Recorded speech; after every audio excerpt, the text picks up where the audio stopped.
बा बहिनी आउँदा अब आउँदैछिन् भनेर दिन गनेर औँला भाँचेर होइन आमा हो बा छुट्टै खुसी सबैमा थियो होइन थियो अब बहिनी जाने बेला भइसक्यो भयो 1-2 दिन अगाडिबाटै एकदम मन थाम्न धेरै गाह्रो भयो होइन आमा भछ बा भछ कसो गर्ने होला त भन्नुहोस् त कसो गर्ने हो अब नजो भन्न पनि नमिल्ने अँ।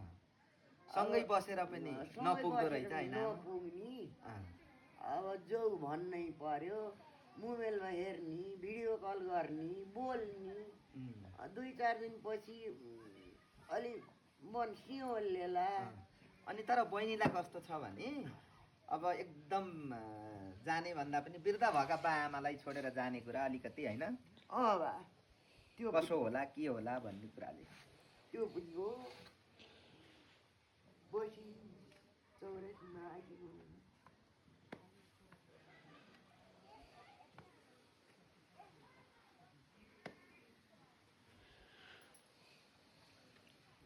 बिदाई त